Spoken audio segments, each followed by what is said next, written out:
Hello student, my name is Disha Songara and आज हम देखने वाले हैं गैस्ट्रिक जूस के फंक्शन और स्टमक के फंक्शन। हम बात कर रहे हैं डाइजेस्टिव सिस्टम की, जिसमें हमने लाइन बाय लाइन एक एक टॉपिक को समझ रहे हैं। ऑर्गन टू ऑर्गन जो आ रहे हैं लाइन बाय, उसको हम समझ रहे हैं। और हम समझ रहे थे स्टमक में हमने देखा था उसका स्ट्रक्चर, उसकी कौन सी लेयर्स होती है, कौन सी मसल्स उसमें होती है। ठीक है, और आज हम देखने वाले हैं गैस्ट्रिक जूस के फंक्शन को। ठीक है, और साथ ही स्टमक के फंक्शन को भी। तो स्टार्ट करते हैं हम। Gastric juice, about 2 litre of gastric juice are secreted daily. Means हमारे स्टमक में daily 2 litre gastric juice secrete होता है, रिलीज होता है। किससे? तो जो हमारी गैस्ट्रिक ग्लैंड होती है वहाँ से। और उसमें क्या प्रेजेंट रहता है? तो water, mineral salt, inactive enzyme जैसे pepsinogen secreted by chief cell in gland. ठीक है, इनएक्टिव एंजाइम भी सिक्रेट होते हैं जो फूड के आने के बाद क्या हो जाते हैं, उसके डाइजेशन के लिए एक्टिव हो जाते हैं। देन इसके फंक्शन क्या है? तो further water further liquefies the food to swallow.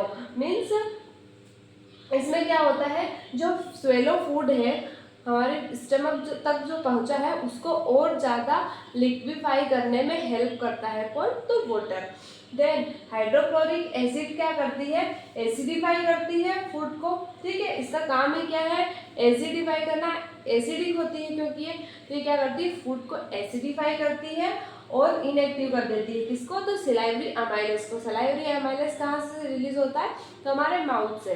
ठीक है, सलाइवरी ग्लैंड से। तो उसको भी इनएक्टिव करने का काम करता है हमारे स्टमक में। कौन? तो HCl। ठीक है, देन ये ऑल्सो क्या करता है? किल इंजेस्टेड माइक्रोब्स।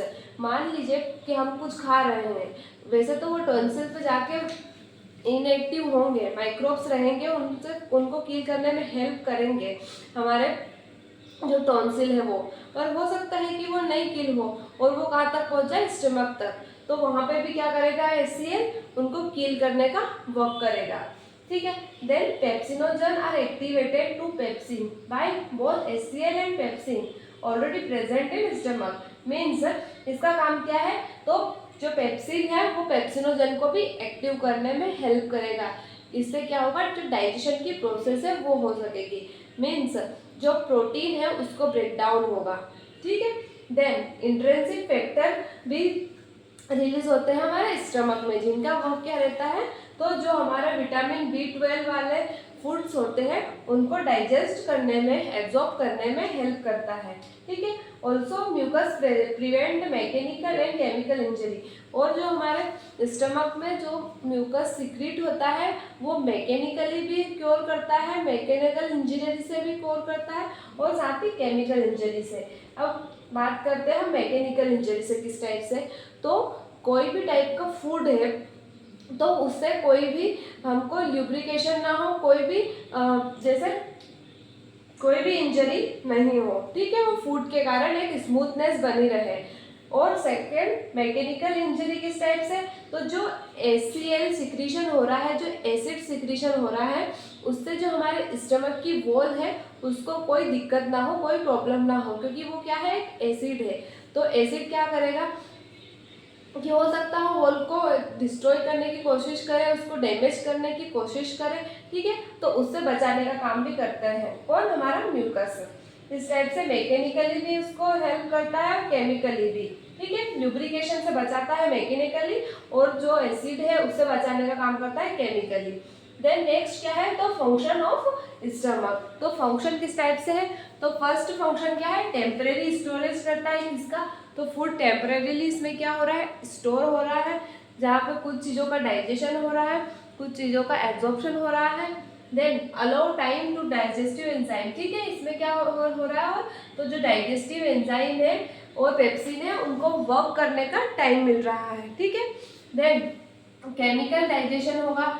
जैसे पेप्सिन स्प्लिट करेगा प्रोटीन इनटू पॉलीपेप्टाइड। मीन्स जो प्रोटीन है उसका ब्रेकडाउन होगा किसमें? तो पॉलीपेप्टाइड में। किसकी हेल्प से? तो पेप्सिन की हेल्प से। देन नेक्स्ट क्या है? तो मैकेनिकल ब्रेकडाउन होगा। तो मैकेनिकल ब्रेकडाउन किससे होगा, जो तो इससे पहले वाले लेक्चर में मैंने बताया मसल्स होती है इसमें 3 टाइप्स की, ठीक है। तो जो मसल्स है लॉन्जिट्यूडनल, सर्कुलर, ऑब्लिक मसल्स, ये क्या करेंगे, एक स्ट्रॉन्ग चर्निंग एक्शन देंगे। उससे क्या होगा, तो डाइजेशन की जो प्रोसेस है वो अच्छे से होगी, ठीक है।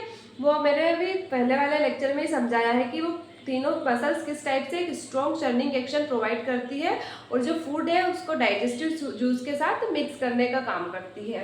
देन लिमिटेड एब्जॉर्प्शन होगी किसकी, तो वाटर की, अल्कोहल की और जो कुछ लिपिड्स है उनकी भी लिमिटेड एब्जॉर्प्शन होगी। देन नॉन स्पेसिफिक डिफेंस भी करेगा ये माइक्रोब्स के, किस फॉर्म में, तो जब कभी कभी क्या होता है हमें वॉमिटिंग होती है, तो जो ये वॉमिटिंग हो रही है ये भी क्या है, तो ये हमारी बॉडी की एक डिफेंस मैकेनिज्म है माइक्रोब से लड़ने के लिए।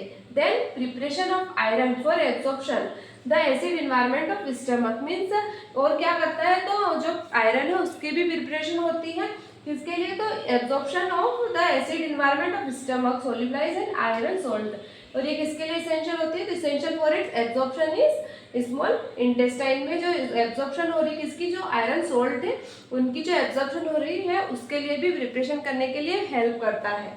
देन नेक्स्ट लास्ट वन क्या है, तो प्रोडक्शन करता है और सिक्रीशन करता है किसका, तो जो इंट्रिंसिक फैक्टर है इसका क्या काम रहता है, तो ये जो विटामिन B12 है इसके एब्जॉर्प्शन में हेल्प करता है और किसको क्योर करता है, तो जो परनेशियस एनीमिया है उसको क्योर करने में हेल्प करता है। अगर इंट्रिंसिक फैक्टर में अगर डेफिशिएंसी होगी इंट्रिंसिक फैक्टर की या फिर कोई रिडक्शन आएगा तो फिर हमको परनेशियस एनीमिया होने के चांसेस होंगे, ठीक है। तो ये क्या आता है हमारे function of stomach and gastric juice के फंक्शन, ठीक है।